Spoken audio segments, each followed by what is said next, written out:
Welcome back to the Greener Lawn. Today is going to be a 2-year follow-up of my Ego Edger that I've been using in my lawn. Does it work? Is it powerful? Should you buy it? Stay tuned. So welcome back to the Greener Lawn. Did you say the greener lawn? Why would you greener say lawn. welcome back to the greener lawn? I didn't say that. That's what it sounded like. No. So right. welcome back to the Greener Lawn. So here's a recap of the review that I put out initially 2 years ago.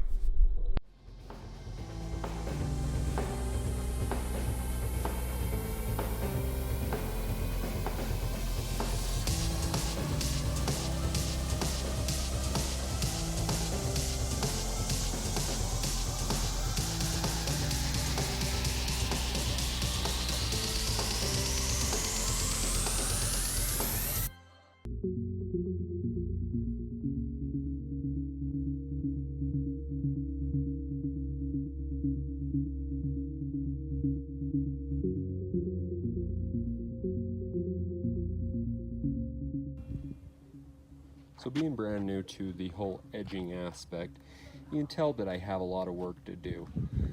It isn't that I'm extremely horrible at it per se, it's that it's never been done so that it was so deep I couldn't see. So there was parts that would edge in, as you can see right here, right there, and it would dip and dive. And it was all because I really couldn't see it. Not that I was extremely horrible. Not to say I didn't do extremely horrible.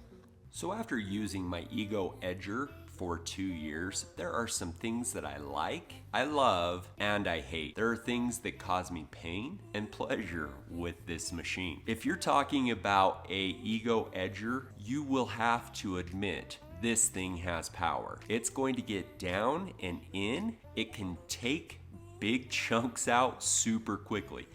That's a pro and that's a con all in one. The thing about it is if you have super overgrown edges, that thing's gonna bite, it's gonna grab a hold of, and it's going to grab it and you're gonna lurch forward. It's gonna pull up, it's gonna jump. That's on those first initial passes.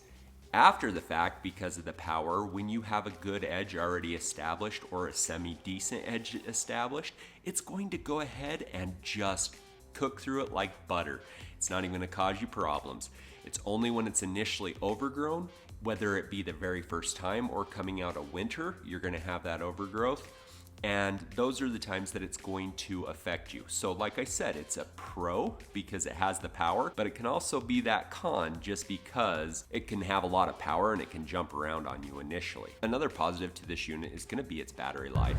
Even with the 2.5 battery that I have, that I normally use in it, because of the weight and how it is balanced, I get pretty decent life out of it. I have about 700 linear feet that I edge. I can edge and trim my whole lawn on one pass with the 2.5 battery.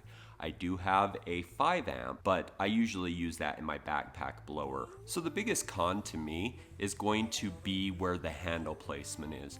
Because of how the handle actually is placed on the machine, it makes it very uncomfortable for a lot of people using this product because of the way the ergonomics, the way that you have to hold it, tuck it up under your arm.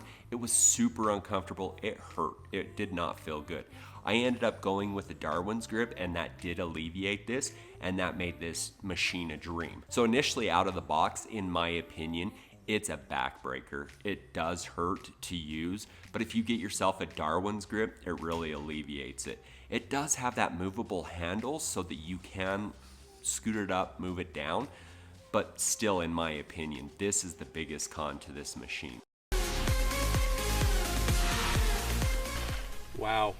For those of you that have used this Ego Edger, you will know what I'm about to say. This thing can be a pain in the back. I have to do 700 linear feet of edging when I'm doing my edging, and it hurts my back to do it all with this. And doing it and going around my yard with this edger now, I haven't felt it at all.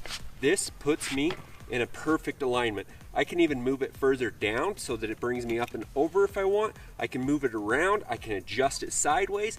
I can make it fit me. It gives you the grip that you need. You can adjust it to make it fit what you need. I'm way up here, so I'm standing straight up versus right here where I have to tuck it up and under my arm. This is where I used to have to edge with this edger. Now I can relax and I can just kick it in and I can give it a little bit of pressure right here and just go. I don't have to sit up and over it and hunch my back in. This makes it so much more comfortable. Thank you, Darwin's Grip. This is amazing. Maintenance items. So they recommend every 50 hours that you change the oil in the head. I figure every single time I use it, I'm putting 20 minutes on it. So in that scenario, every 150 uses, I need to change my head oil. Using the blades, I found that they do wear down pretty quickly, but the change is super easy. It has a cotter pin and then it just has a bolt that holds the blade on. And so it is not very difficult to change them. It's just a matter of taking that cotter pin out, pulling that bolt off, pulling the blade out, putting the new blade in, and you're good to go. It does have a 1-inch opening hole on it. So I did find that I could interchange it with some cheaper blades of like weight to where I can change my blades twice a season from Amazon. I'll leave those down in the links below. It does have a debris blocker. It's good and well, doesn't throw it back at you. You're normally standing on the side of it, so it doesn't throw it back to where everything's going. It kind of throws everything back into the lawn. You'll see it from some of the slow motion clips that it definitely throws things around, especially if you have any kind of like sand, debris, grass, anything like that. It's going to be throwing it around. It has a side trigger that you pull to engage the bottom trigger that actually engages the blade, so you don't have accidental startups. Overall battery is super nice. I haven't had to do the maintenance like I would have had to on a gas machine. I haven't had to change any oils. I haven't had to do any of the normal maintenance there. No tune-ups, no nothing like that. That has been super nice over 2 years. Overall use has been extremely easy. The nice thing about it is if you have juice in your battery, you're good to go.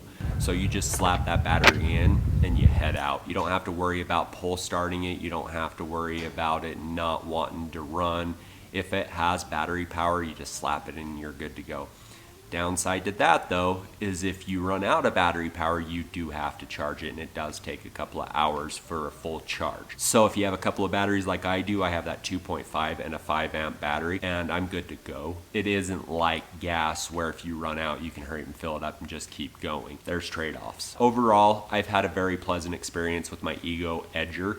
I have the power head adapter, so it is just the power head and then you just take in and put in different attachments into it. You can get quite a few different attachments for whatever you're looking for it. I'll leave the different variations of it down in the links below. Go ahead and check it out if you are looking for it. This is definitely a powerful, great edger that any homeowner would be happy to have, given the right amount of battery power to get through your whole yard.